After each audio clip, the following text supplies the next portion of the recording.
Amém. Amado e querido Deus, ajuda-nos pelas misericórdias de Cristo a entregarmos, Senhor, a Tua palavra segundo o Espírito de revelação, que é o Espírito de Jesus. Que de uma maneira maravilhosa e mesmo miraculosa, que possamos ouvir a voz do Senhor. Essa voz que nos fala e fala aos nossos corações e que imprime em nossa mente a Tua palavra. Nós te pedimos, ó Senhor, vem e abençoa-nos, no nome de Jesus Cristo. Amém, Pai. Uma breve meditação na palavra do Senhor, porque estamos reunidos hoje aqui para darmos graças. O Dia Mundial de Ação de Graças, o feriado de Ação de Graças, que foi estabelecido inicialmente em terras norte-americanas, é um momento todo especial. Como nós falhamos em dar graças e dar graças a Deus. E deveríamos ter esse espírito de gratidão. Não apenas um dia, mas deveria ser a nossa vida. A nossa vida deveria manifestar um espírito de gratidão a Deus.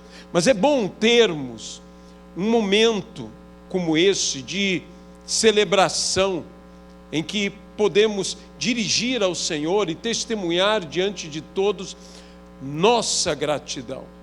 Foi assim com o povo de Israel, quando o povo de Israel foi liberto pela mão do Senhor de ser exterminado nos dias de Ester. E por causa disso, uma celebração foi estabelecida. Não era uma festa como a do Pentateuco, as festas estabelecidas, festas do Senhor, mas era uma festa para celebrar a mudança da sorte daquele povo, o Purim.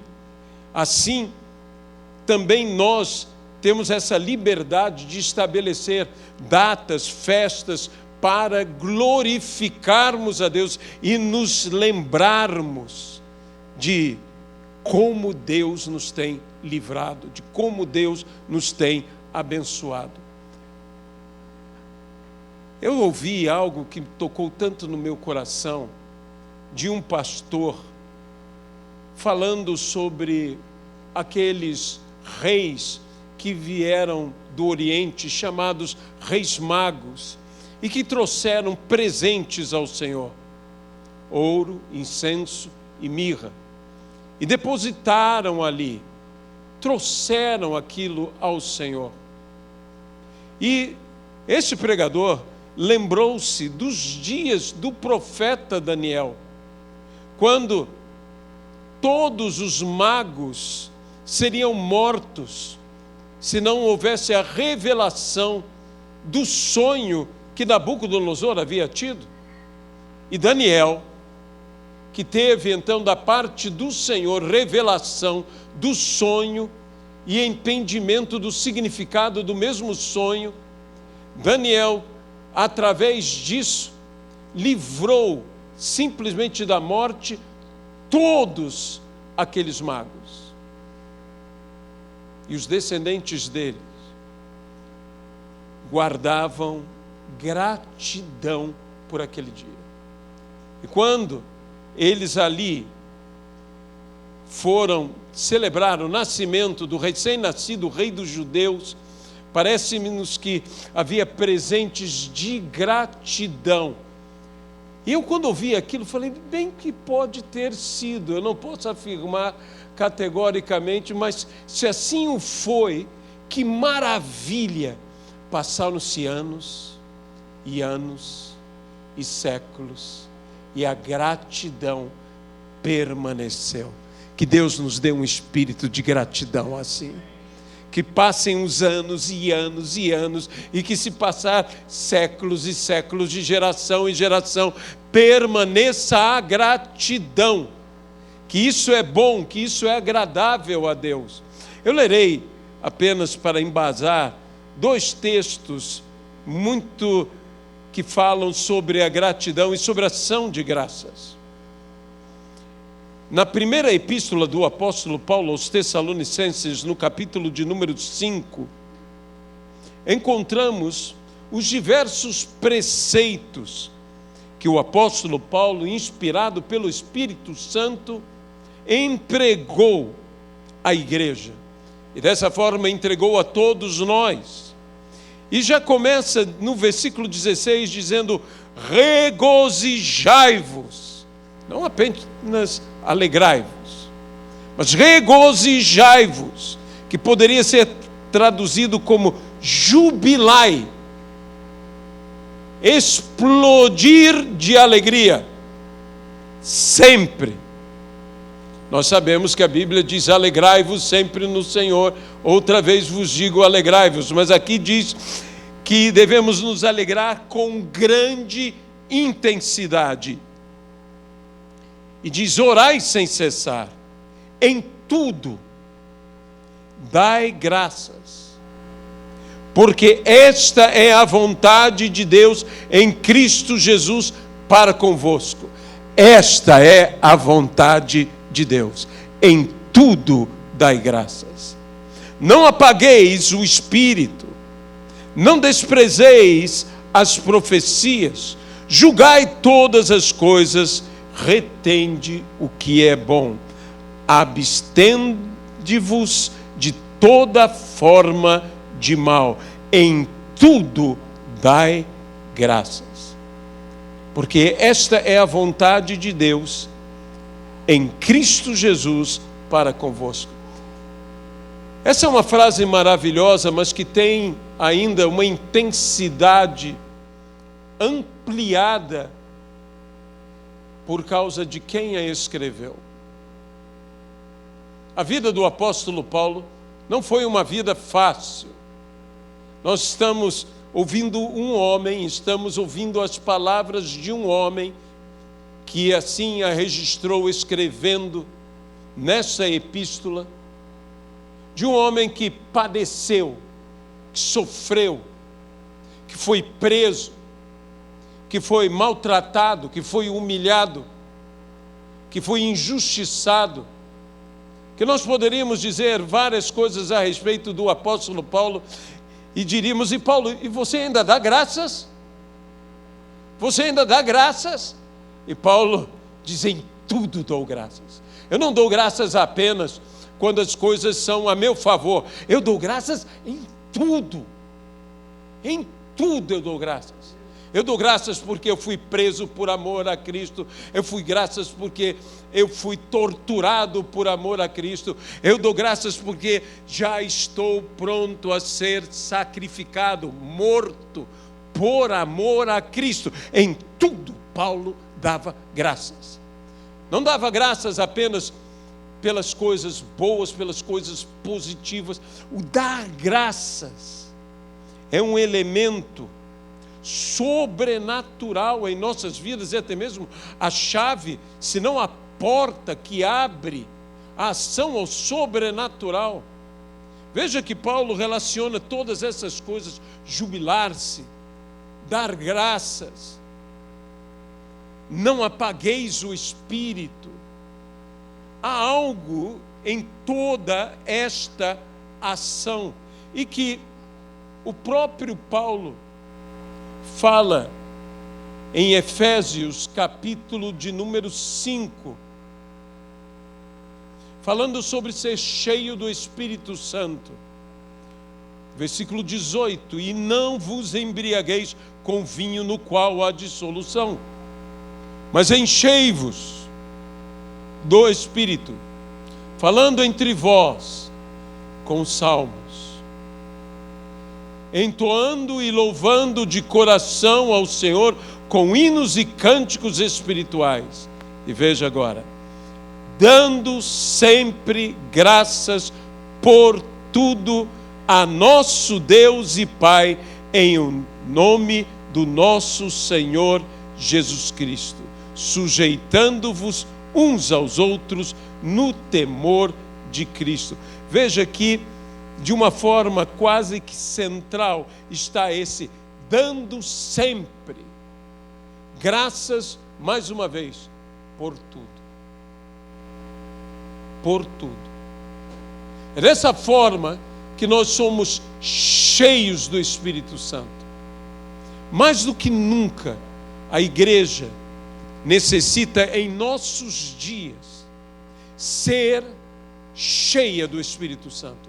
Eu preciso ser cheio do Espírito Santo. Eu espero que você também sinta a mesma necessidade. E para que nós sejamos cheios do Espírito Santo, nós devemos fazer o quê? Entoar cânticos espirituais, falar entre nós com salmos, com hinos de louvor. Quais são as palavras que nós falamos entre nós? Sabe, uma vez, uma pastora amiga, a pastora Rosalind, que é lá de Milão, no Ministério Sabaote, disse algo que é uma verdade, disse: uma das melhores coisas que há quando nós estamos no Brasil é quando as pessoas se encontram, quando crente com crente se encontra, pastor com pastor se encontra, que nós falamos assim das maravilhas que Deus tem feito, como Deus é maravilhoso, como Deus é ótimo, como Deus é incrível. E isso vai incentivando a nossa fé. Isso é uma verdade. Como é que nós estamos falando uns com os outros? Eu espero que eu esteja citando salmos para você. Eu espero que a Bíblia esteja sempre nos nossos lábios. A Bíblia sempre esteve, a palavra do Senhor sempre esteve nos lábios de Jesus Cristo. Nem na cruz Ele deixou de citar e falar a palavra de Deus. E nós devemos estar assim, falando entre nós com salmos, com hinos de louvor, entoando cânticos espirituais, mas dando sempre graças. Sempre. Por tudo, em tudo, dar graças. Esses conselhos paulinos, essas palavras do apóstolo Paulo, têm ainda mais sentido agora quando nós estamos aqui num culto especial de ação de graças. Vamos, como a Bíblia diz, entrai em sua presença, com hinos de louvor e com ações de graças. Nós devemos compreender que quando nós começamos a dar graças a Deus, mesmo nas dificuldades, nós estamos entrando na presença do Senhor. Algo que é maravilhoso. Sabe, talvez você me tome por até mesmo um pouco infantil no que eu vou falar, mas uma das coisas que eu mais gosto de sentir é aquele arrepio da presença do Senhor. Eu não sei se você gosta, eu gosto de sentir que Deus está presente, que eu sinto algo de diferente, que é algo que está me envolvendo, o abraço divino, o toque sobrenatural, a presença real. Quando nós saímos daqueles cultos que dizemos: Deus estava aqui. Deus estava aqui. Eu quero que em todos os nossos cultos isso aconteça. E nós temos que fazer algo, transformar tudo isto num momento de ações de graças ao Senhor. Se estamos bem, te damos graças porque estamos bem. Se estamos mal, te damos graças porque estamos numa situação que cooperará para o nosso bem, porque eu creio que todas as coisas cooperam para o bem dos que amam ao Senhor. A igreja tem que voltar a viver isso. A igreja tem que deixar de se alarmar. A igreja tem que deixar de se preocupar. A igreja tem que deixar de temer. A igreja tem que substituir o seu medo por uma fé inabalável que faz com que ela dê graças a Deus dentro da fornalha. Que ela dê graças a Deus na cova dos leões. Que ela dê graças a Deus indo enfrentar a um Golias. Que ela dê graças a Deus diante de um mar que ainda não se abriu, mas vai se abrir. Substituir nossos temores pela fé, na confiança total de que o nosso Deus é por nós. E se Ele é por nós, quem será contra nós? Eu espero milagres. E eu sei que você também espera milagres. Eu espero que Deus faça coisas extraordinárias, que Ele nos surpreenda ao ponto de termos temor. Temor. Por quê? Porque tão grande será a ação do Senhor que dizendo, Deus está agindo. Que haja gratidão em nosso coração. Que haja gratidão pelo que Deus fez. E que haja aquela gratidão surpreendente que é fruto da fé pelo que Deus fará. Porque eu só consigo dar graças a Deus quando estou passando por uma situação difícil, se os meus olhos estão com um olhar de fé, sabedor do que Deus irá fazer, do que Deus irá realizar. Sabe, quando eu vejo a história, e com isso eu termino, de José, filho de Jacó, eu entendo que nós deveríamos ter a postura de José. Uma das coisas mais extraordinárias, na minha visão, é que jamais há um relato de José maldizendo, se lamentando, lamuriando. Ele passa por uma situação difícil, entra numa situação ainda mais difícil, passa então dessa situação mais difícil a uma impressionantemente difícil. Seus irmãos o atacam, ele é vendido como escravo, ele é revendido como escravo, ele é esquecido na casa de um senhor egípcio, ele se torna grande, ele é fiel, é injustiçado, vai parar numa prisão, é esquecido na prisão, e jamais você vê este personagem dizer: que vida desgraçada que eu tenho. Seu olhar estava sempre na promessa que Deus havia lhe feito no sonho. Não perca o seu sonho. Não deixe de crer na promessa porque a vida é difícil, ou porque você está vivendo um momento difícil. Ponha os teus olhos na promessa, porque ela vai se cumprir. E eu posso ver esse homem quando fala aos seus irmãos, e se vocês intentaram. Eu gosto dessa palavra, intentar. É uma palavra pouco usada, que ela é mais uma palavra usada no espanhol do que no português. Intentaram fazer o mal. Foi apenas uma tentativa. Vocês não conseguiram, porque todo o mal que vocês fizeram, Deus o transformou em bem. É por isso que nós damos graças. Dando graças por tudo. Nós queremos dar graças aqui. Temos motivos de dar graças aqui. E hoje algumas pessoas estarão falando esses motivos aqui, e nós estaremos juntos, nos alegrando com os nossos irmãos. A Bíblia diz: alegrai-vos com os que se alegram, e chorai com os que choram.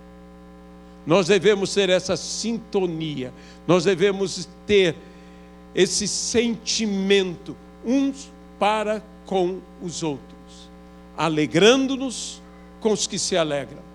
Hoje vamos dar graças a Deus, e eu vou dar graças a Deus pela tua graça diante de Deus. Deus Todo-Poderoso, nós queremos aqui, nessa curta palavra, incentivar a nossa fé, que nos leva a dar graças. Ainda não vimos a resposta, mas estamos dando graças. Talvez estejamos sofrendo por amor a Cristo, e por isto te damos graças, como Paulo na prisão fez. Senhor, nós estamos aqui para dar graças também pelos milagres, te dar graças pelas vitórias, te dar graças, Senhor, pelos benefícios, te dar graças pelas pessoas, te dar graças pelo ministério, te dar graças, Senhor, porque sabemos que o Senhor tem cuidado de nós. E que o Senhor sempre está presente. Queremos entrar em Tua presença. E queremos permanecer na Tua presença. No nome de Jesus Cristo. Amém e amém.